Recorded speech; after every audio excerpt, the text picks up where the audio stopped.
మన ప్రభువును రక్షకుడైన యేసుక్రీస్తు నామములో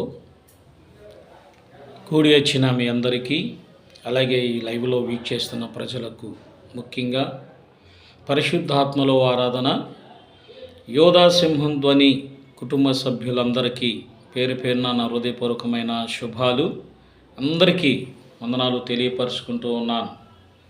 మంచిది, దేవుని మహాకృపను బట్టి మరలా మరి జనవరి మాసం మొదటి మాసము మరి దాటి ఫిబ్రవరి నెల ఫస్ట్ వారంలోకి మనం ప్రవేశింప చేశాం. అది దేవుని మహాకృప.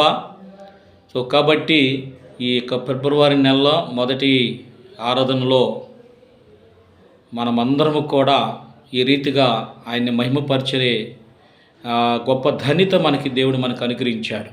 అందును బట్టి దేవుని నామానికి స్తోత్రము కలుగునుగాక. ఆమేన్. ప్రియులారా, గమనించండి, నేను ఈ అంశాన్ని అప్డేట్ చేసినప్పుడు ప్రతి ఒక్కరు కూడా మరి దేవుని మహాకృపను బట్టి ప్రతి ఒక్కరు కూడా దీన్ని మీరు వీక్షించారని నేను నమ్ముచున్నాను. అలాగే ఈ అంశం నిమిత్తము ప్రార్థన కూడా మీరు చేశారని ప్రభు పేరట నేను మనవి చేసుకుంటూ ఉన్నాను. మంచిది, దేవుడు నిండారుగా మిమ్మల్ని మీ కుటుంబాలను దేవుడు దీవించి ఆశీర్వదించునుగాక. ఆమేన్. ప్రియులారా, గమనించినట్లయితే మన అంశంలోకి మనం వెళ్దాం. మన అంశం పేరేంటి అనేది మనం ఆలోచన చేస్తే దేవుని యొక్క ఐక్యత, యూనిటీ, ఐక్యత గురించి నేను మీకు అప్డేట్ చేయటం జరిగింది. ప్రియులారా, మనము ప్రపంచంలోనే కానీ అలాగే ఆంధ్ర రాష్ట్ర, తెలుగు రాష్ట్రాలు, 2 రాష్ట్రాల్లో కూడా మనము చూస్తూ ఉన్నాం. క్రైస్తవుల మీద అనేకమైన దాడులు జరుగుతూ ఉన్నాయి. క్రైస్తవుల మీదే ప్రత్యేకంగా దాడులు జరుగుతూ ఉన్నాయి. ప్రియులారా, ఇప్పుడు ఉన్న పరిస్థితిని బట్టి మనమందరము కూడా ఐక్యత కలిగి ఉండాలని దేవుని యొక్క గొప్ప ఉద్దేశం. దేవునికి స్తోత్రం. క్రైస్తవం అనేది, ఐక్యత అనేది చాలా ప్రాముఖ్యం. ఆయా జాతుల్లో ఆయా పరిస్థితుల్లో మనము చూసినట్లయితే చూడండి, మనము బైబిల్లో అంతటిలో కూడా మనం చూసినట్లయితే మానవుడు ఏంటి, దేని కొరకు ఆశ కలిగి ఉంటారు, దేని కొరకు ఆతురపడుతూ ఉంటారంటే చూడండి, మనం ఒక ఆలోచన చేస్తే ఏమి తిందామా, ఏమి త్రాగుదామా, ఏమి ధరించుకుందామని ఆ తపనతో మరి ఆలోచన కలిగి ఉంటున్నట్టు ప్రజలను మనం చూస్తూ ఉన్నాం.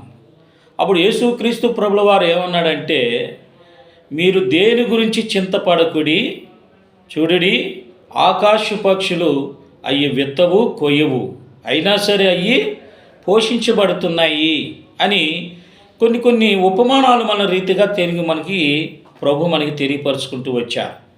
అయితే నేను ఒక చిన్న ఉపమానం మీకు తెలియపరుస్తాను. ఏంటంటే కొన్ని మన వాతావరణాల్లో మనం చూస్తే ఆయా జాతి పక్షులు ఏం చేస్తామంటే చెప్పండి, ఏం చేస్తామంటే పక్షులు యూనిటీ కలిగి ఉంటాయి.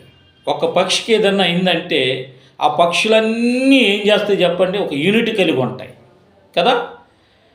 అంటే వాటిలో ఏ భేదం లేదు. దాని విషయంలో ఏదన్నా ఒకటి జరిగిందంటే అంతా కలుస్తాయి అన్నమాట, అంత యూనిటీ కలిగి ఉంటాయి అన్నమాట. ప్రియులారా, మనుషుల భావాలు ఎలా ఉన్నాయి అంటే యూనిటీ అనేది లేదు. యూనిటీ అనేది చాలా ప్రాముఖ్యం, అంటే ఐక్యత అనేది చాలా ప్రాముఖ్యం. కీర్తనల 133:1 మనకి అందరికీ తెలిసినట్టు వాక్యం కదా. సహోదరుల ఐక్యత కలిగి ఉండటము ఎంతో మనోహరము, నివసించటం ఎంతో మేలని దేవుని యొక్క వాక్యము మనకి సెలవిస్తూ ఉన్నది కదా. దేవుని యొక్క వాక్యం మనకి చాలా మనకి తెలియపరుస్తూ ఉన్నాడు. సో కాబట్టి సహోదరుల యొక్క ఐక్యత అనేది ఎంతో అవసరం. ప్రపంచంలో జరుగుతున్నటువంటి పరిస్థితులు, వింతలు, మరి అనేకమైన పరిస్థితులు, అరాచకాలు మనం చూస్తూ ఉన్నాం. సో కాబట్టి క్రైస్తవ్యం అన్నంత ప్రతి ఒక్కరికి కూడా ఈ వాక్యాన్ని అర్థం చేసుకొని మనం అందరం కూడా ఒక యూనిటీ కలిగి ఉంటే గనక ఏ శత్రువు కూడా మన మీద దాడి చేయటానికి అవకాశం ఉండదు. శత్రువు మన మీద దాడి చేయటానికి అవకాశం ఉండదు. శత్రువు ఎప్పుడు మన మీద దాడులు ఎందుకు జరుగుతాయి అంటే ఐక్యత లేనప్పుడు మాత్రము ఈ శత్రువు ఏం చేస్తాడంటే మన మీద దాడులు చేస్తూ ఉంటాడు. సో కాబట్టి మనం అందరము కూడా ఐక్యత కలిగి ఉంటే మన మీద ఎటువంటి దాడులు జరగటానికి అవకాశం ఉండదు. అందుకని కొంతమంది సేవకులు ఏం చేస్తున్నారు చెప్పండి? కొంతమంది సేవకులు ఏం చేస్తున్నారు? ఐక్యత కొరకు వారు పడుతున్న ప్రయాసము పాటు అంత ఇంత కాదు. సో కాబట్టి వారు విప్పిన గొంతుకులను మనం అందరము కూడా ఆలోచన కలిగి ఒక మంచి జ్ఞానము, దేవుని యొక్క జ్ఞానముతో మనము వేచిన గ్రహింపుతో ఉండి మనం యూనిటీ కలిగి ఉంటే మన మీద, మన సంఘాల మీద దాడులు జరిగే అవకాశం ఉండదు. సో కాబట్టి మనమందరము కూడా ఒక యూనిటీ, ఒక ఐక్యత కావాలని మనమందరము కూడా ఏం చేయాలి చెప్పండి? ప్రార్థన చేయవలసిన అవసరత ఉంది. కాబట్టి మనము కొన్ని విషయాలు మనం దేవుని యొక్క వాక్యాన్ని ధ్యానం చేసుకుందాం. ప్రియులారా, గమనించినట్లయితే ఐక్యతలో నుంచి ప్రాముఖ్యమైన కొన్ని విషయాలు మీతో పంచుకుంటాను. ఆ మాట మనం చదువుకుందాం. చూడండి ప్రియులారా, గమనించినట్లయితే క్రైస్తవ్యము ఐక్యత అనేది చాలా ప్రాముఖ్యం. కాబట్టి మొట్టమొదటిగా ఈ ఐక్యతలో మొదటి యొక్క అంశంలో నుంచి కొన్ని విషయాలు మనం తెలుసుకుందాం. ఒకటి, దేవుని యొక్క వాక్యము ప్రకారముగా మనం ఐక్యత కలిగి ఉండాలి. చెప్పండి ఏంటంట? మొదటి మాట ఏంటి చెప్పండి? దేవుని యొక్క వాక్యము ప్రకారమైన ఐక్యత యూనిటీ మనకి కావాలి. దీనిలో నుంచి ఒక మాట మనం తీసుకున్నట్లయితే ప్రభు మనతో మాట్లాడుతున్న మాట ఏంటంటే క్రీస్తు ఒకే సంఘమునకు కట్టబడిని ఉద్దేశించెను.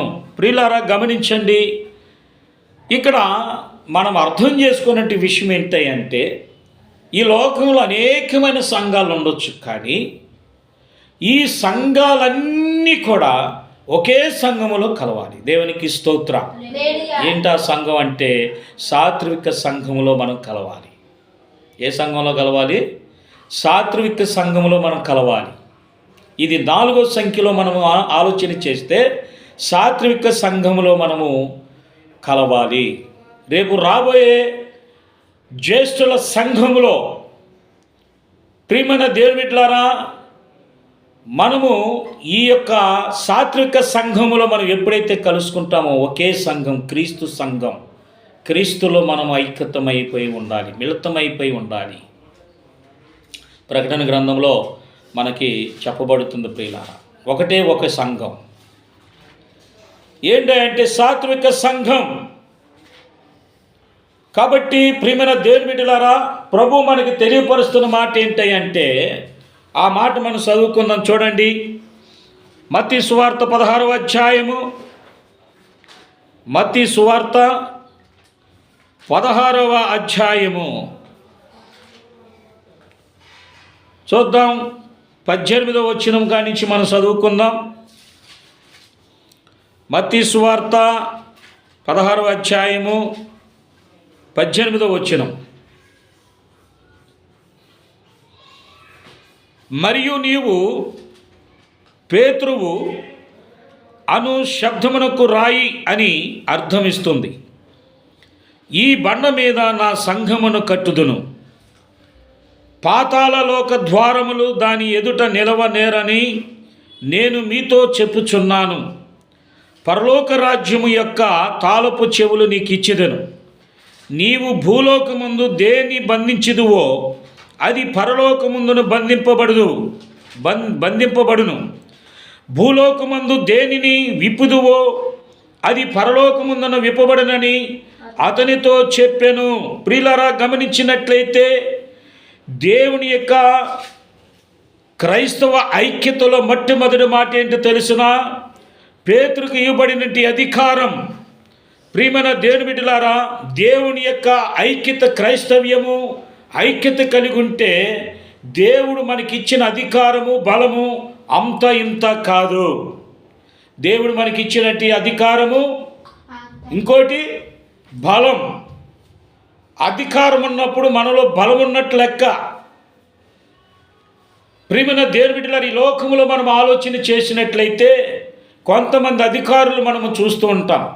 వారు దేని బట్టి వారు అతిశయిస్తారు అని అంటే అధికారాన్ని బట్టి, బలాన్ని బట్టి వారు అతిశయిస్తూ ఉన్నారు. ఏదైనా సరే చలామణైతే మనం ఏది చేసినా సరే అని చెప్పి కొంతమంది అధికారులు ఏం చేస్తున్నారంటే క్రైస్తవుల మీద దాడులు జరుగుతూ ఉన్నాయి. క్రైస్తవులు అరాచకలు ఎలా జరుగుతున్నాయి అంటే స్త్రీలని లేదు, పురుషులని లేరు, చిన్నలని లేరు, పెద్దలని లేరు, ప్రతి ఒక్కరిని హింసిస్తున్నారు, దూషిస్తూ ఉన్నారు. ప్రియమైన దేవుని బిడ్డలారా, ఎక్కడ చూసినా కూడా సంఘాల మీద దాడులు జరుగుతూ ఉన్నాయి. కాల్చేస్తూ ఉన్నారు, పడేస్తూ ఉన్నారు, కూల్చివేస్తూ ఉన్నారు. భయంకరమైన పరిస్థితులు జరిగిపోతూ ఉన్నాయి. ప్రియమైన దేవుని బిడ్డలారా, క్రైస్తవ్యం అంతా మనం ఒక ఆలోచన కలిగి ఉండాలి. క్రైస్తవమా, ప్రతి ఒక్కరము కూడా మనం ఐక్యత కలిగి ఉంటే మనలో ఏం పెరుగుతుందంట, ఏముంటుందంట? బలము. అందుకనే ప్రభు ఏమనంటున్నాడంటే బలాన్ని మనం పొందుకోవాలి. క్రీస్తు యేసునున్న నా కుమారుడా, క్రీస్తు యేసునున్న మీరు బలవంతులు కండి అన్నాడు. తిమోతికి రాసిన పత్రిక 2వ అధ్యాయం 1వ వచనంలో ఉంటుంది ఆ మాట. నా కుమారుడా, క్రీస్తు యేసునందు నువ్వు బలవంతుడు కమ్ము. నీవు క్రీస్తునందు ఉన్నావు కాబట్టి నువ్వు బలవంతుడివే. సో కాబట్టి మనమందరము ఐక్యత కలిగి ఉంటే మనము బలము కలిగి మనము జీవించగలుగుతాం. అప్పుడు మన మీద ఎటువంటి దాడులు జరగవు. ఏ పరిస్థితిని, ఏ కోసన, ఏ శత్రువు కూడా మన మీద దాడి చేయటానికి అవకాశం ఉండదు. సో కాబట్టి మనమందరము కూడా ఐక్యత కలిగి మనము జీవించాలి. ఐక్యత అనేది చాలా ప్రాముఖ్యమైనది. ఇవాళ పరిస్థితులు ఎలా ఉన్నాయి అంటే ఈ సేవకుడికి చూస్తే ఆ సేవకుడికి పడదు, ఈ విశ్వాసం చూస్తే ఆ విశ్వాసకి పడదు. వాడి సంఘం ఎంత, ఈడి సంఘం ఎంత, ఈడి సంఘం అయితే ఆడి సంఘం ఎంత, ఆ విశ్వాస ఈడు ఇట్ట అంట ఆడట్ట మనమే కొట్టుకుంటాం, మనమే తిట్టుకుంటాం, మనమే ఏమైపోతాం చెప్పండి? విరోధులం అయిపోయి అన్యులకి మనం ఏమైపోతున్నాం అంట, సులకనమైపోతున్నాం. మనం ఏమైపోతున్నాం? అన్యులకి సులకనమైపోతుంది. అరే పోరా నాయన, మీలోనే యూనిట్ లేదు, ఏమి లేదు, నువ్వు మాకు చెప్పేంత తోడువయ్యారని చెప్పే పరిస్థితికి వచ్చిందంటే కారణం ఏంటి అంటే జరుగుతున్న పరిస్థితులు అలా ఉన్నాయి. ప్రియులారా గమనించండి, మనము గనక దేవుని నమ్ముకున్న బిడ్డలైన మనము ఒకవేళ బయట వారికి అయిన వారికి ఎక్కడైనా సరే, ఎక్కడున్నా సరే మనము దేవుని యొక్క ప్రేమను మనం చూపించాలి. ఏం చూపించాలంట? దేవుని ప్రేమను చూపించాలి. అరే చూశారో, వీళ్ళు క్రైస్తవులు అయినప్పుడు కూడా వీరు ఎవరినైనా చూడరా, దేవుని నమ్ముకుని ఏ బిడ్డైనా చూడరా, వారు ఎంత ప్రేమిస్తారంటే అంత ప్రేమిస్తారు. చూడండి, ఒకవేళ ఆ స్థానంలో నువ్వు ఉన్నావు, దేవుని ప్రేమిస్తున్నావు, ఇంకో స్థానంలో అదే దేవుని ప్రేమతో ఉన్నవారు అక్కడే ఉన్నారు అనుకోండి, వాళ్ళు కూడా అదే ప్రేమను ప్రేమిస్తారు. చూసారా వీళ్ళు యూనిట్ ఎట్లా ఉందో అనిపించుకునే తత్వంలోకి మనం రావాలి. దేవునికి స్తోత్రం. అందుకనే ఇక్కడ పేతురుతో చెబుతున్న మాట ఏంటి అంటే, పేతురు ఇదిగో ఈ బండ మీద నువ్వు సంఘాన్ని కడతావు. ఏం చెప్పండి? మనము క్రీస్తు అనే బండ మీద సంఘాన్ని కడతాం. క్రీస్తు అనే సంఘం, క్రీస్తు అనే బండ మీద మనము ఎప్పుడైతే సంఘాన్ని కడతామో అప్పుడు ఆ సంఘములో వచ్చే ప్రతి ఒక్కరు కూడా ఐక్యత కలిగి ప్రభువులో మిళితమై ప్రభువులో మనం నడుచుకోవాలని చూచిన ప్రభు మనకి తెలియపరుస్తున్నాడు. సో కాబట్టి మనమందరము కూడా క్రీస్తులో ఐక్యమై ఏం చేయాలి చెప్పండి? శత్రువుని మనము ఓడించాలి. దేవునికి స్తోత్రం. శత్రువుని ఏం చేయాలి చెప్పండి? ఓడించాలి. మనము క్రీస్తులో లేకోకుండా మనము వేరుగా ఉంటే కనుక మనం దేన్ని కూడా జయించలేము. అందుకని ప్రభు ఏమనంటున్నాడు చెప్పండి? యోహాను సువార్త 15 నేను నిజమైన ద్రాక్షావళిని, మీరు తీగలు. మీరు నాలో ఉంటేనే కానీ ఫలిస్తారు, కానీ నాలో లేకపోతే మీరు ఫలించరు అన్నారు. సో కాబట్టి మనమందరము కూడా క్రీస్తులో ఏకమై ఐక్యమై ఏం చేయాలి చెప్పండి? శత్రువుని మనం ఏం చేయాలి? వాడి యొక్క కుయుక్తులన్నీ కూడా ఏం చేయాలి చెప్పండి? కూల్చివేసేయాలి. అది మనం ఐక్యత కలిగి ఉంటే అస్సలకి మనం బలం అంతా ఇంత కాదు. ఏ బలం, ఐక్యతలో ఉన్న బలం, ఏ బలం కూడా పనిచేయదు. అంతే. ఏ అధికార బలమైనా సరే పనిచేయదు, ఏ మనుషుడి బలమైనా సరే పనిచేయదు. వాడు ఎంతసేపు పొద్దున సాయంత్రం జిమ్కి వెళ్ళినా, కండ్లు పెంచినా, ఏది చేసినా కూడా పనిచేయదే కదా. అంతే. బలము చూసి భంగపడకుమా, బలము చూసి భయపడకుమా, ఆ రోజు శ్రమ నుండి తప్పించే నాదుడు లేడు.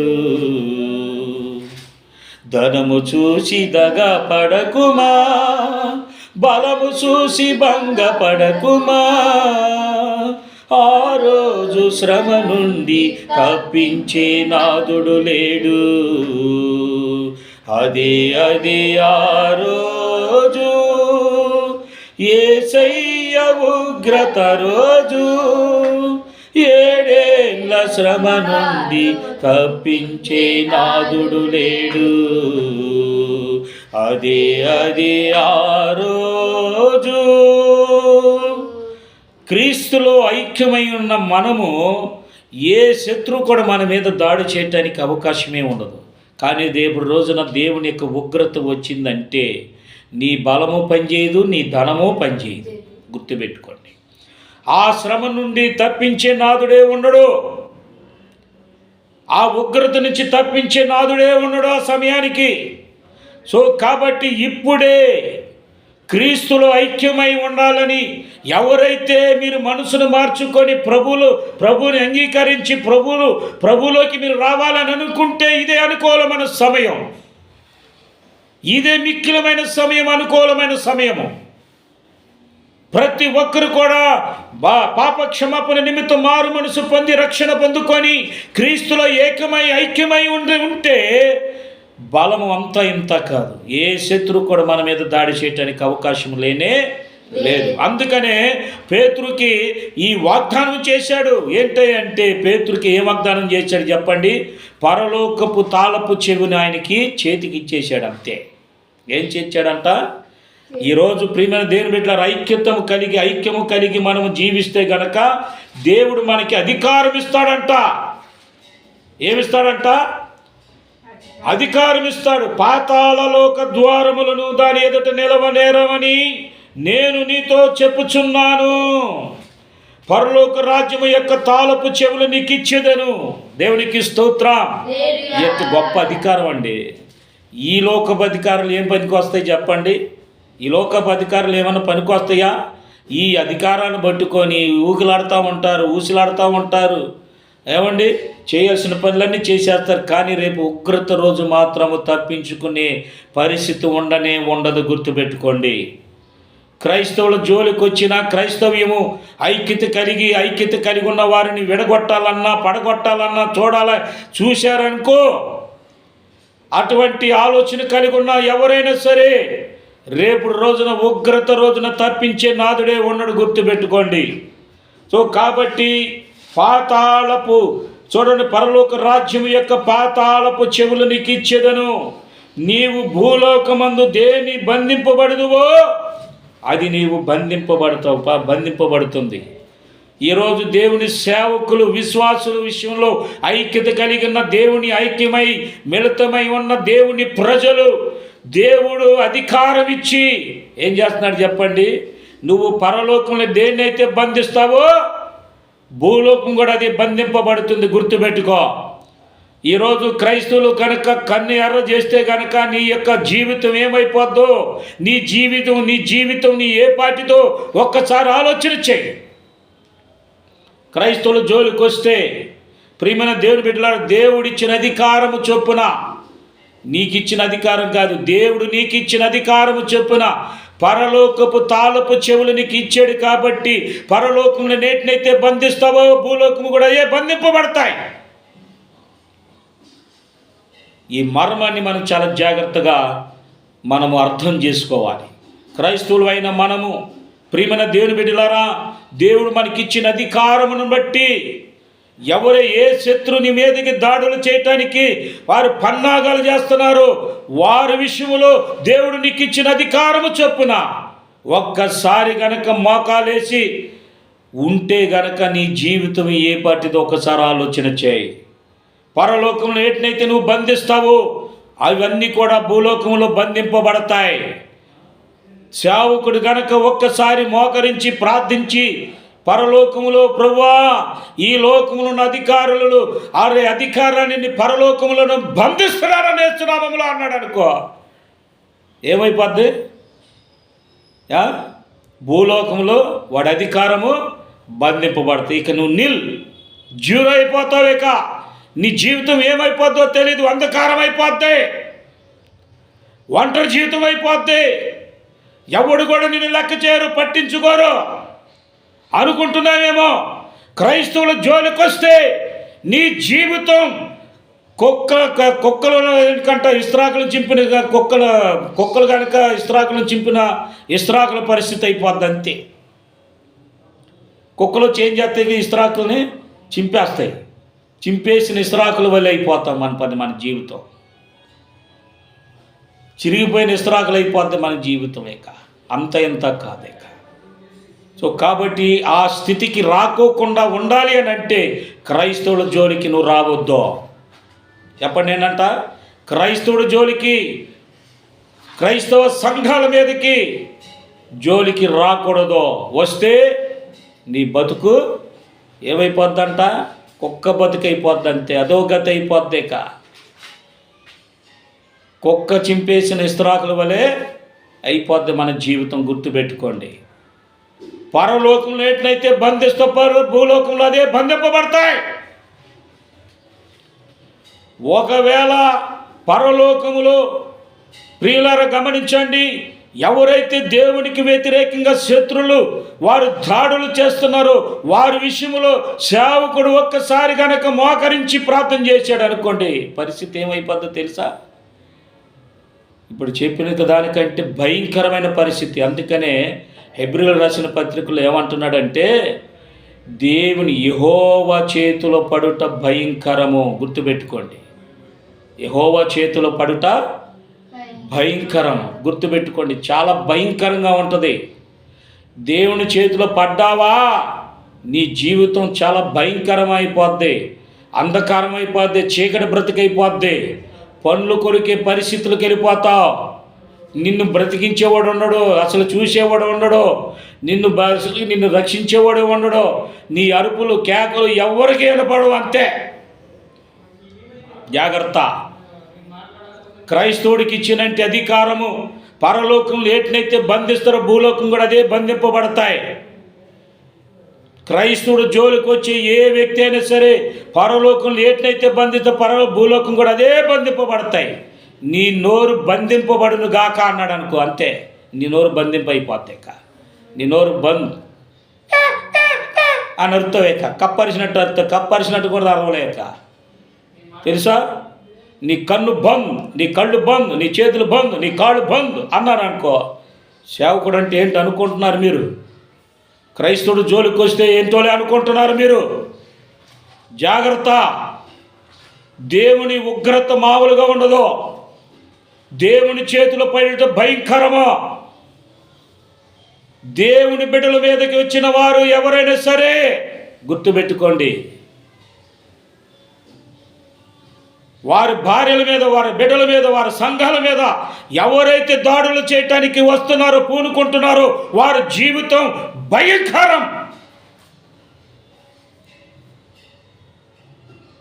అంధకారం అయిపోద్ది. గుర్తుపెట్టుకోండి. అందుకనే ప్రభు ఈ మాటలు మనకి తెలియపరుస్తూ ఉన్నాడు. రెండో విషయానికి మనం చూసినట్లయితే, క్రీస్తు తన యొక్క విశ్వాసులు ఐక్యత కొరకు ప్రార్థించాలి. మనమందరము కూడా సేవకులైన మనము ఏం చేయాలి చెప్పండి? ఏం చేయాలి? విశ్వాసులు ఐక్యత కొరకు మనం ప్రార్థించాలి. ఎంతమంది ప్రార్థన చేస్తున్నారు? మా సంఘానికి వచ్చేవాళ్ళు సొంతే సాలే అనుకుంటా. సరే, నీ సంఘంలోకి వచ్చిన వాళ్ళే, మీ సంఘంలో ఉన్నవాళ్ళే నువ్వు ఐక్యత కలిగి కోసం ప్రార్థన చేస్తున్నావా? అరే, మీ సంఘంలో ఐక్యత కలిగి ఉంటున్నారా లేదా అని ఒక్కసారి ఆలోచన చేసావా అసలుకి? ఏమండి, పంపు దగ్గరికి వస్తే చాలు, కొట్ల దగ్గరికి వస్తే చాలు, సరుకుల దగ్గరికి, కూరగాయల దగ్గరికి వస్తే చాలు, షాపింగ్లకు వస్తే చాలు, ఏంటో పరిస్థితి ఎట్లా ఉంటుందంటే చాలా భయంకరమైన పరిస్థితి. ఏమండి, ఆడు కీలో నుంచున్నారనుకుంటే నేనంటే ముందంటారు. చూడండి, ఇటీవలలో మనం చూస్తున్నాం. పాపం మన ఇప్పుడున్న ప్రభుత్వంలో అధికారులు ఏం చేశారు చెప్పండి? ఏం చేశారు? ఉచిత బస్సు పెడితే ఉచిత బస్సులు ఏంటంటే వచ్చేయి అనుకుంటే అయిపోతున్నారు. వాళ్ళ ఆ పరిస్థితి చూస్తుంటే నాకే సిగ్గేసేసింది. ఏమండి, కొట్టుకోవటం, తిట్టుకోవటం, బూతులాడుకోవటం, ఇటు దోచుకోవటం, అటు దోచుకోవటం, ఎంత పరిస్థితి అయిపోతుందో చూడండి. క్రైస్తవులైన మనము ఐక్యత అనేది చాలా ప్రాముఖ్యం. ప్రేమ అనేది చాలా ప్రాముఖ్యం, గుర్తుపెట్టుకోండి. అందుకని ప్రభు ఏమని అంటున్నాడు చెప్పండి ఏంటంట? ఏమని చెబుతున్నాడు? క్రీస్తు యొక్క విశ్వాసులు చూడండి ఐక్యత కొరకు ప్రార్థించాలి. ఆ మాట మనం చదువుకుందాం. చూడండి, యోహాను సువార్త 17వ అధ్యాయం 20వ వచనం చూద్దాం. యోహాను సువార్త 17వ అధ్యాయము 20వ వచనం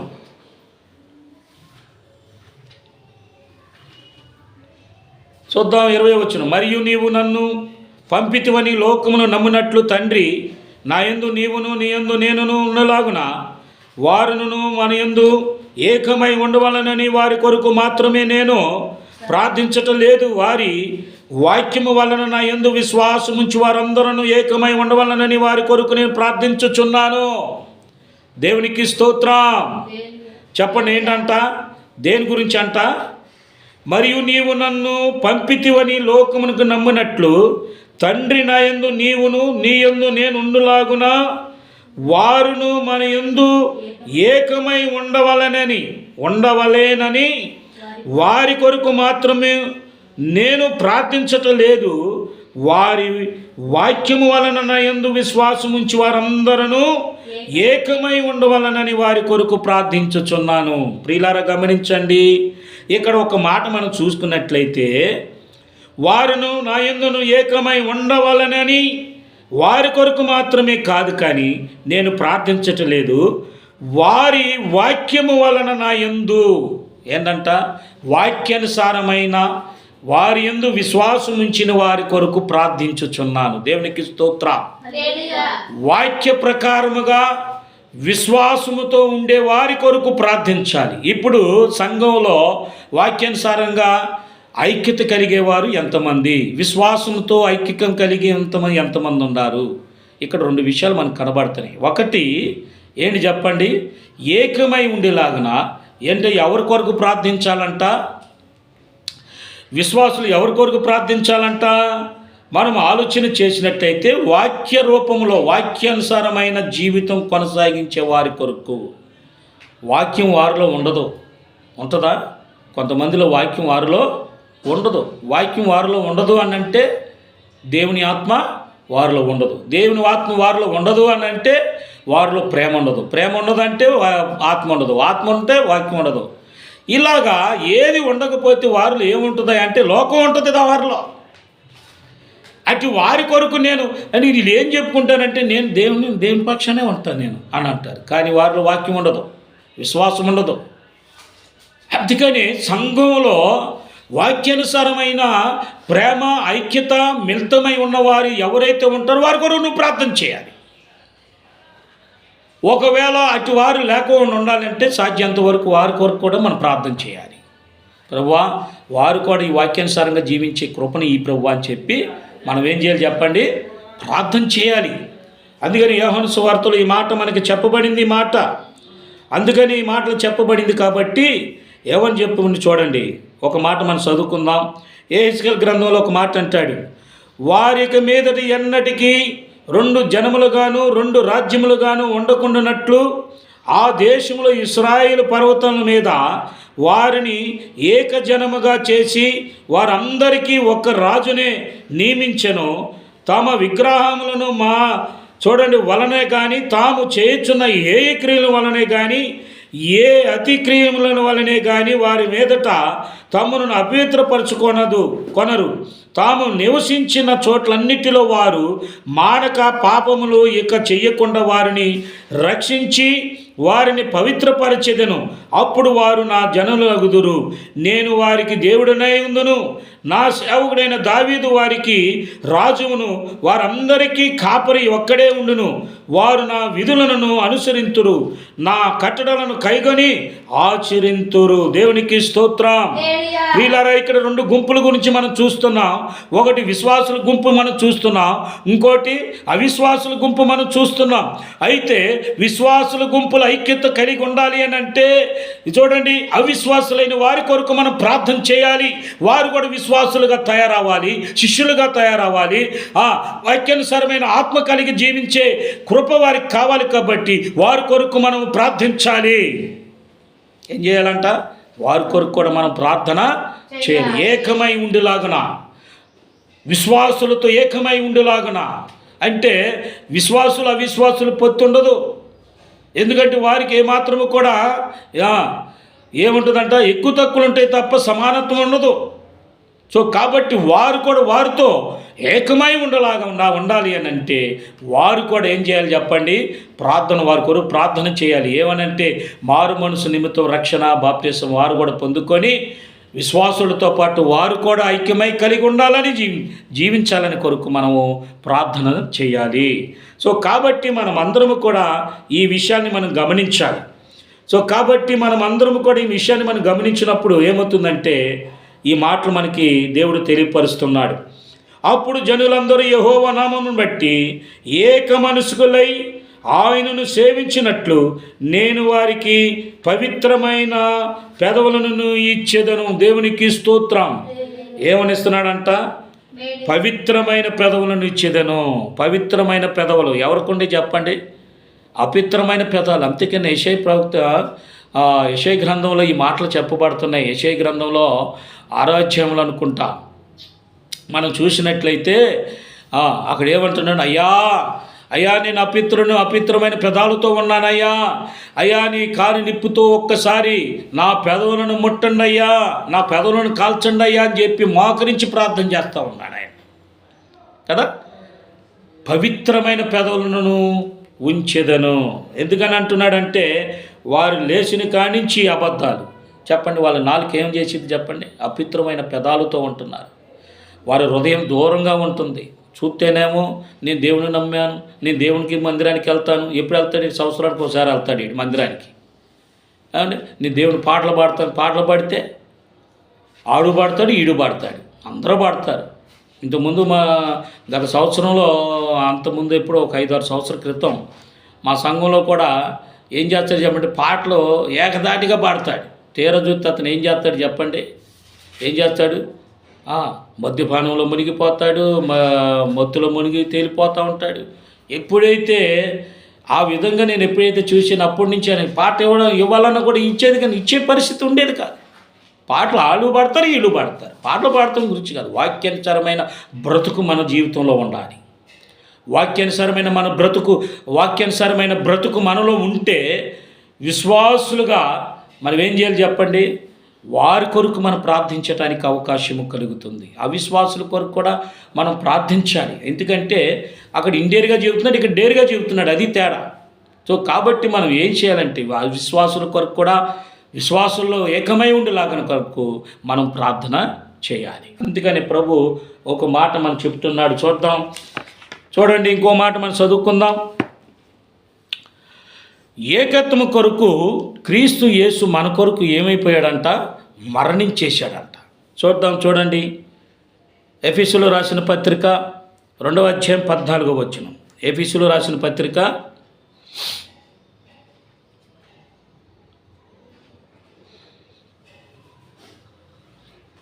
2వ అధ్యాయం 14వ వచనం గురించి మనం చదువుకుందాం.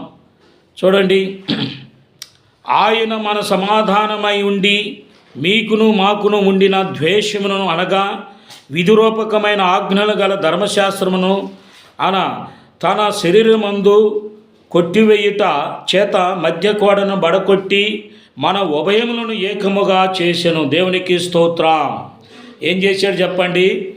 ఆయన మన సమాధానమై ఉండి మీకును మాకును ఉండిన ద్వేషమును, అనగా కక్షలు, కాపండ్యాలు, వ్యభిచారం, పాపం, క్రోధం, కోపం, మదమిచ్చులు, ఇవన్నీ కూడా ఏంటంట? ఇవన్నీ కూడా కొట్టివేసేసాడు. ఎలా కొట్టివేసేసాడు చెప్పండి? క్రీస్తు మన కొరకు మరణించట ద్వారా ఇవన్నీ కొట్టివేసేసాడు. మధ్య గోడ వంటి ఈ గోడను ఏం చేశాడు చెప్పండి? ఏం చేశాడంట? ఈ గోడని పడగొట్టేశాడంతే. ఈ శరీరం మందు కొట్టివేయట చేత మధ్య గోడను పడగొట్టి మన ఉభయములను ఏకముగా చేసెను. దేవునికి స్తోత్రం. మన ఉభయములను ఏకముగా చేసెను. కొన్ని కుటుంబాలు విడిపోతూ ఉంటాయి, గుర్తుపెట్టుకోండి. తల్లిదండ్రుల్లో కానీ బిడ్డల విషయంలోనే కానీ కొంతమంది పిల్లలు ఏం చేస్తారంటే, నువ్వు మా అమ్మ కాదు, నువ్వు మా నాన్న కాదు, నువ్వు వెళ్ళిపో అంటారు కొంతమంది అంటారు, నువ్వు నా బిడ్డవు కాదు, నువ్వు వెళ్ళిపో అంటారు కొంతమంది. ఎక్కడ రావండి, ఏంటి అంటే పంచుకునే చోట, తీసుకున్న చోట ఇవన్నీ వచ్చేస్తాయి అన్నమాట. అయితే ఇది మన సమయం కాదు కాబట్టి ఏదేమైనప్పుడు ఉభయంలోని ఏకముగా ఉండటం కోసం, అంటే ప్రియులారా గమనించండి, ఈరోజు అన్యులైన విశ్వాసులైన ఏకముగా ఉండులాగున క్రీస్తు యేసు మన కొరకు ఆయన కలవరి శిలువలో ప్రాణం పెట్టాడు, మరణించేశాడు. దేవునికి స్తోత్రం. ఎందుకంటే చెప్పండి, అందరూ ప్రపంచవ్యాప్త మానవ జాతి అంతా కూడా ఏకముగా ఉండటం కోసం క్రీస్తు యేసు ఈ లోకమునికి వచ్చి మన కొరకు ఆయన ప్రాణం పెట్టి మరణించేశాడు. దేవునికి స్తోత్రం. అందుకే మనం అందరము కూడా ఏకముగా ఉండాలి, ఏకము కలిగి మనం జీవించాలి. ఒకడు ఇంకోటి అంటాడు, ఇంకోటి అంటాడు. ఎక్కడి నుంచి వచ్చింది? క్రీస్తు యేసు ఆయన ఒక ప్రాంతము, ఒక జాతి కాదు, ఒక దేని గురించి కాదు ఈ లోకానికి వచ్చింది. ఆయన దేని కొరకు వచ్చాడంటే ఆయన మార్గమై ఉన్నాడు కాబట్టి, నేనే మార్గం, నేనే సత్యం, నేనే జీవం అని చెప్పిన దేవుడు ఆయన మార్గమై ఉన్నాడు కాబట్టి, మార్గదర్శి ఉన్నాడు కాబట్టి, ఆయన ఏ కులము లేదు, ఏ మతము లేదు, ఏ జాతి లేదు, ఏమీ లేదు. మానవ జాతి ఒకటే. అందరూ ఏకమై ఉండలాగున ఓయములు ఏకముగా ఉండటం కొరకు ఆయన క్రీస్తు యేసు ఈ లోకానికి వచ్చి కలవరి శిలువలో మన కొరకు మరణించేసాడు. అంతే. ఆయన తండ్రి చేతికి అప్పగించేసుకున్నాడు. ఆయన రక్తం వల్లనే పాప విమోచన మనకు కలుగుతుంది. సో కాబట్టి పాప విమోచన కాదు, ఆయన నిత్య రాజ్యము మనకు అనుగ్రహించబడటానికి ఆయన మన కొరకు మరణించేశాడు. అందుకని మనం ఐక్యత కలిగి ఉండాలనే దేవుని యొక్క ఆకాంక్ష, దేవుని యొక్క సంకల్పం అది. మనం అందరము కూడా ఐక్యత కలిగి ఉంటే బలము కలిగి ఉంటాం. బలము కలిగి ఉన్నామంటే ఏ శత్రు మన మీద దాడి చేయడానికి అవకాశం ఉండదు. అందుకనే క్రైస్తవ్యమా ప్రతి ఒక్కరు కూడా మనం ఐక్యత కలిగి ఉండాలి. ఐక్యత అనేది చాలా ప్రాముఖ్యం. అందుకనే ఈ మాటలు మనకి చెప్పబడింది. అందుకని మరో ఇంకో మాట అంటున్నాడు చూడండి, మనము సమాధానముగా పరచబడాలని ఆయన మన కొరకు మరణించేశాడు. అందుకనే అదే 2వ అధ్యాయములో మనకి ప్రభు తెలియపరుస్తున్న మాట 16వ వచనములో ఒక మాట అంటాడు, చూడండి 16వ వచనములో, తన సిలువ వలన ఆ ద్వేషములను సంహరించి దాని ద్వారా వీరిద్దరిని ఏక శరీరముగా చేసి దేవునితో సమాధానము పరచవలన ఇలాగూ చేసెను కనుక ఆయనయే మనకు సమాధానకారకుడై ఉన్నాడు. దేవునికి స్తోత్రం. మన జీవితాల్లో సమాధానం ఉండదు, మన జీవితాల్లో ప్రేమ ఉండదు, మన జీవితంలో వాక్యానుసారమైన బ్రతుకు ఉండదు, మన జీవితంలో విశ్వాసమైన బ్రతుకు మనకు ఉండదు. ఇవన్నీ ఏకముగా ఉండాలని దేవుడే మన కొరకు ప్రాణం పెట్టాడు. సమాధానకారకుడై ఉన్న దేవాతి దేవుడు ఆయన మన కొరకు ప్రాణం పెట్టిన దేవుడు, సమాధానకర్త అయిన దేవుడుగా ఉన్నాడు ఆయన మనకి. మన జీవితాల్లో ఎప్పుడు సమాధానంగానే ఉండాలి. మన కుటుంబాల్లో సమాధానంగా ఉండాలి, భార్యాభర్తలో సమాధానం ఉండాలి, బిడ్డల మధ్యలో సమాధానం ఉండాలి, కుటుంబం మధ్యలో సమాధానం ఉండాలి, సంఘాల మధ్యలో సమాధానం ఉండాలి, సేవకుల మధ్యలో సమాధానం ఉండాలి, విశ్వాసుల మధ్యలో సమాధానం ఉండాలి. సమాధానం లేకపోతే ఏకత్వం ఉండదు, ఐక్యత్వం ఉండదు. ఐక్యత ఉండదంటే బలం ఉండదు, బలం ఉండదంటే ఇక ఓడిపోయినట్టే మన జీవితాల్లో. సో కాబట్టి బలం కలిగి ఉండాలంటే ఐక్యత కలిగి ఉండాలి, ఐక్యత కలిగి ఉండాలంటే సమాధానం కలిగి ఉండాలి. ఇవన్నీ జోడిస్తేనే కానీ మనం అందరం కూడా క్రీస్తులో ఐక్యమై మనము పోరాడటానికి అవకాశం ఉంటుంది. అప్పుడు దేవుని యొక్క బలాన్ని మనకిస్తాడు దేవుడు. మనము క్రీస్తులో ఏకమై ఉంటే క్రీస్తులో ఉన్న బలము, శక్తి మనలో ఉంటుందన్నమాట. అప్పుడు ఏ శత్రువు మన మీద దాడి చేయడానికి అవకాశం లేదు, ఏ శత్రువు కూడా మన మీద రావటానికి వీల్లేదన్నమాట. అంతే, యేసు నామములో విడిచిపో ఆజ్ఞాపిస్తున్నానంటే అంతే, అంతే, ఏమి లేదేక ఎటువంటి శక్తి అయినా సరే విడిచిపోద్ది, అంతే. ఐక్యత ఏది? ప్రేమ లేదు, వాక్యానుసారమైన బ్రతుకు లేదు, విశ్వాసమైన బ్రతుకు లేదు, ఏమండి, సమాధానం లేదు, ఏమీ లేదు. ఏమి లేకోకుండా నేను క్రీస్తుని నమ్మానంటే ఏం ప్రయోజనం? సో కాబట్టి మనము క్రీస్తులో ఏకమై ఉండేలాగా ఉండాలంటే మనం ఏం చేయాలి చెప్పండి? ఒకటి, వాక్యానుసారమైన బ్రతుకు కావాలి, విశ్వాసమైన బ్రతుకు కావాలి. ఆ విశ్వాసం ఎలా ఉండాలంటే స్థిరపడిపోవాలన్నమాట విశ్వాసం. అటువంటి స్థిరమైన విశ్వాసం మనకి, పరిపూర్ణమైన విశ్వాసం మనలో ఉండాలి. మూడోది సమాధానం మనలో ఉండాలి.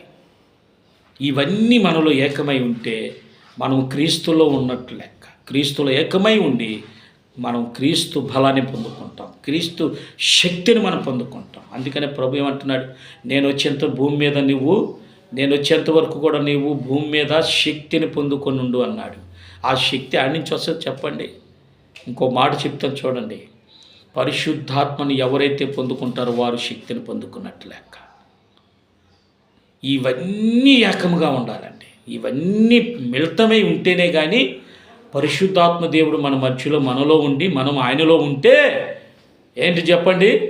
కొండంత కంటే ఎంతో బలం అంట, అంతకంటే ఎక్కువ బలం మనకి దేవుని ఆత్మ మనలో ఉంటే.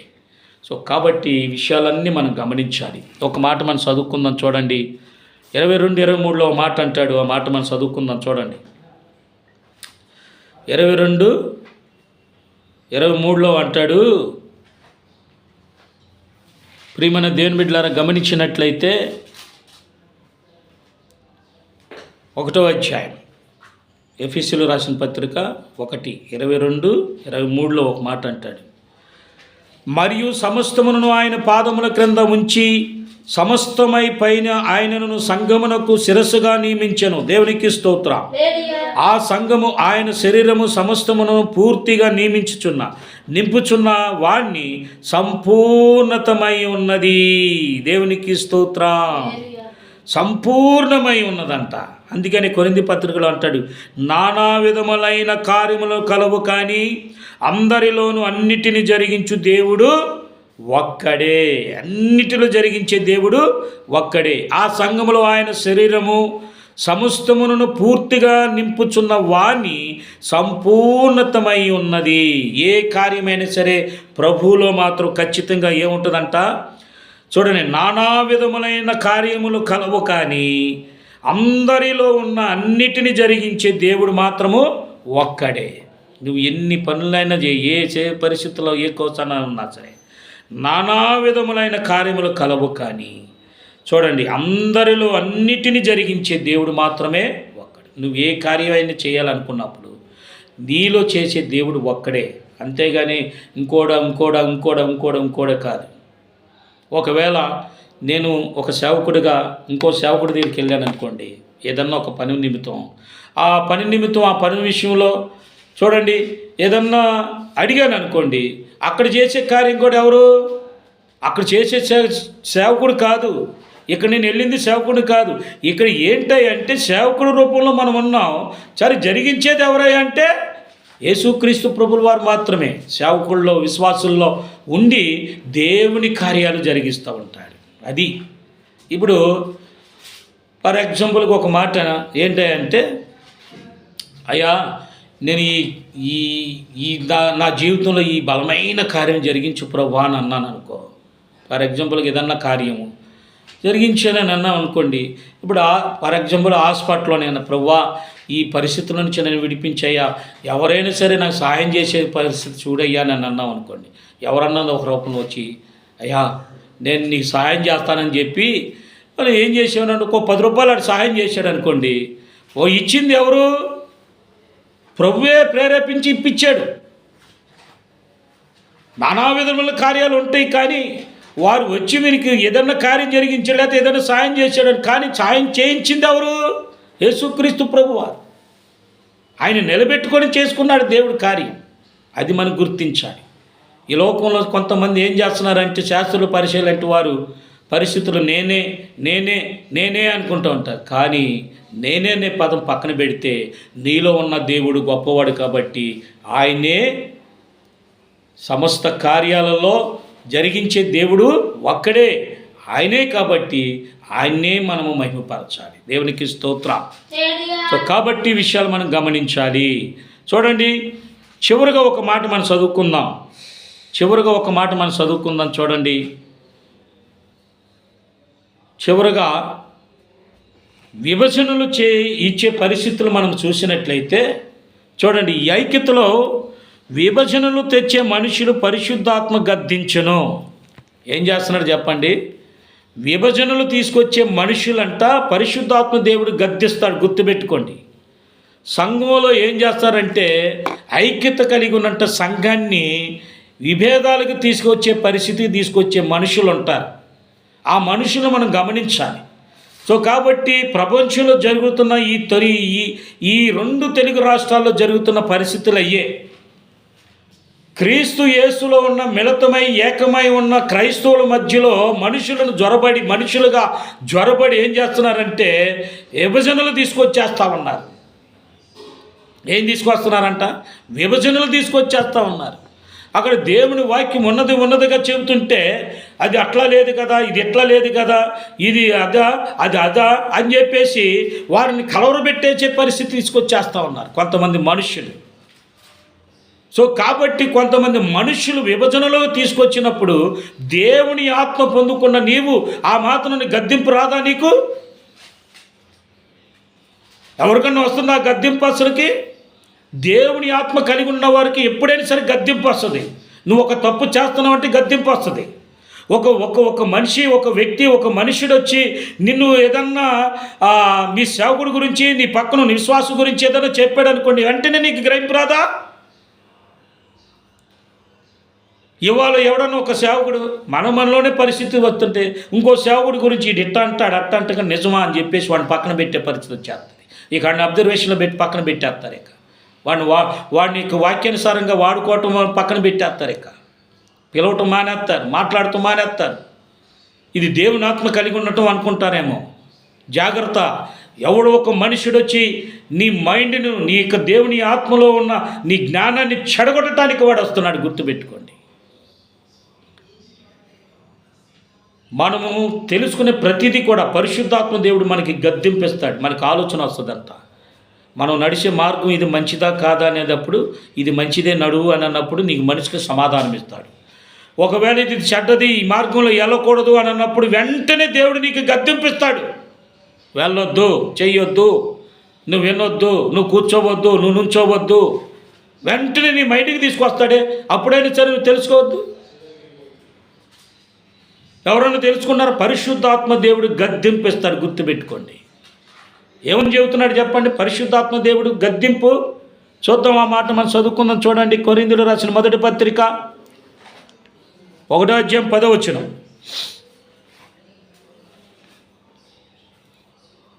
కొరింథీయులకు రాసినట్టు మొదటి పత్రిక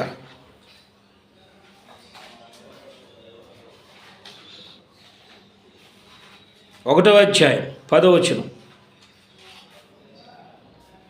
చూడండి, సహోదరులారా, మీరందరూ ఏకభావముతో మాట్లాడవలననియు మీలో కక్షలు లేక ఏక మనసుతోనూ ఏకాత్మ తాత్పర్యముతోనూ మీరు సన్నుదులై ఉండవలననియు మన ప్రభువైన యేసుక్రీస్తు పేరట మిమ్ములను వేడుకొనుచున్నాను.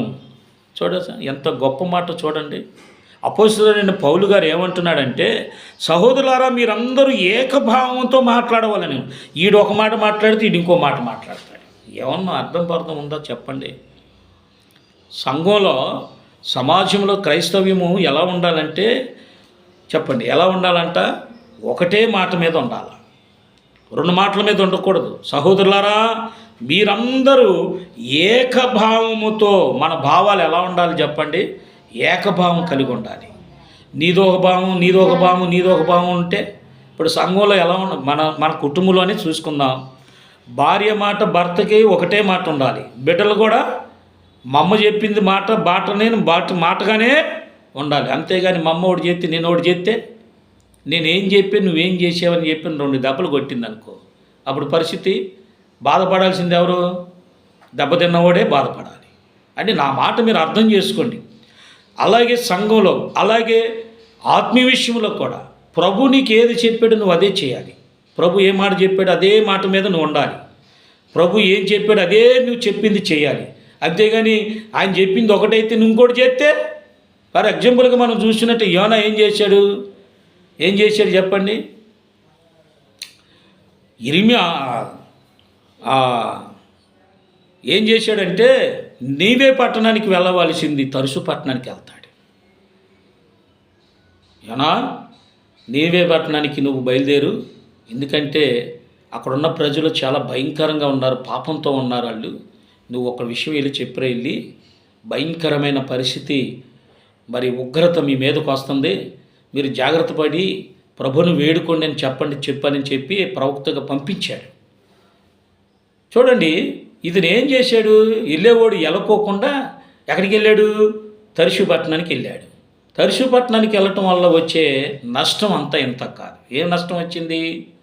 సముద్రంలో పడిపోయాడు. సముద్రంలో పడిపోవటం కాకుండా మళ్ళీ ఏమైపోయింది? పెద్ద త్రిమిళంగా వచ్చి మింగేసింది. త్రిమింగలు మింగేసి 3 రోజులు చాప కడుపులో ఉండి దేవుని వేడుకుంటున్నాడు. అయ్యా, నేను చేసింది తప్పేనయ్యా, నా తప్పుని క్షమించయ్యా, ఈ పాతాళ గర్భంలో నుంచి, వేదంలో నుంచి నన్ను విడిపించయ్యా అని చెప్పి దేవుని కేకలు వేస్తే ప్రార్థన చేస్తూ ఉన్నాడు. అప్పుడు దాకా అడిగి బుద్ధి రాలా. అంటే దేవుడు నీకు ఒక దెబ్బ కొట్టేదాకా నీకు బుద్ధి రాదు. దేవుడు నీకు ఏదన్నా ఒక పనిష్మెంట్ ఇచ్చేంత వరకు నీకు అసలుకి ఏమాత్రం కూడా కోసాన నీకు జ్ఞానం రాదు నీకు. అందుకని బైబిల్ జ్ఞానాన్ని బోధిస్తుంది మనకి. సో కాబట్టి దేవుడు ఏది చెప్పాడు అదే చేయాలి నువ్వు. సౌలు జీవితంలో కూడా అంతే. నువ్వు చేయమని పని చేయరా బాబు, నువ్వు అక్కడున్న అమాలేకులందరినీ ధ్వంసం చేసి రారా బాబు అని అంటే వాటిలో ఉన్న శ్రేష్టమైన దాన్ని తీసుకొచ్చి కట్టేసి పెట్టుకున్నాడు. ఎందుకు తెచ్చి పెట్టుకున్నారా అంటే, దేవుడని యెహోవాకు బలి అర్పించడం కోసం తీసుకొచ్చానని అంటే, అరే నువ్వు అసలుకి నువ్వు చెప్పింది ఏంటి, నువ్వు చేసింది ఏంటి అని చెప్పేసి సౌలు బ్రతుకు భయంకరమైన అయిపోయింది, అంధకారం అయిపోయింది, ఒంటరి జీవితం అయిపోయింది. ఏమండి, దేవుని మాట మీరు వినకపోతే, దేవుడు చెప్పింది చెప్పినట్టుగా నువ్వు చేయకపోతే సౌలు బ్రతుకైపోయినట్టే బ్రతికైపోద్ది నీది. యోనా బ్రతుకైపోయినట్టు అయిపోద్ది అంతే. యోనా తన జీవితంలో కూడా కొన్ని విషయాలు కోల్పోయాడు అంతే. మనము కూడా మన కుటుంబాల్లో, సంఘాల్లో, సేవకులైన, విశ్వాసులైన దేవుడు చెప్పింది చెప్పినట్టుగా మనం చేయాలి. చేయకపోతే నష్టం చేకూర్చుకుంటాం, నష్టాన్ని సమకూర్చుకుంటాం. ఆ నష్టం ఏమైపోద్ది చెప్పండి? కుటుంబాలు పతనమైపోతాయి, సంఘాలు పతనమైపోతాయి. అటువంటి పరిస్థితి, ఆ ఉగ్రతకి మనం ఎందుకు పాలవ్వాలి? అందుకని మనం ఏం చేయాలి? తల్లిదండ్రులైన బిడ్డలంటి వారు తల్లిదండ్రుల మాట వినాలి. కుటుంబాలు, సంఘాల్లో సంఘ కాపురైన వారికి, విశ్వాసులైనటువంటి వారు సంఘ కాపురి మాట వినాలి. సంఘమంతా కూడా కలిసి దేవుని మాట మనం వినాలి. దేవునికి స్తోత్రం. అంటేనే మనకి ఇవన్నీ కూడా మనకి ఆశీర్వాదాలు లభిస్తాయి ప్రియులారా. సో కాబట్టి విషయాలన్నీ మనం అందరం కూడా గమనించి ఏంటంట, ఏకతాపర్యముతోను మీరును సన్నుధులై ఉండవలననియు మన ప్రభువైన యేసుక్రీస్తు పేరట మిమ్మల్ని నేను వేడుకొనుచున్నాను. ఇప్పుడు మిమ్మల్ని బ్రతిమలాడుకుంటున్నాను. మనమందరము కూడా ఐక్యత కలిగి ప్రభువులో మనం జీవిద్దాం. దేవుని యొక్క వాక్యం మన వినికిడిలో దీవించి ఆశీర్వదించునుగాక. ఆమేన్.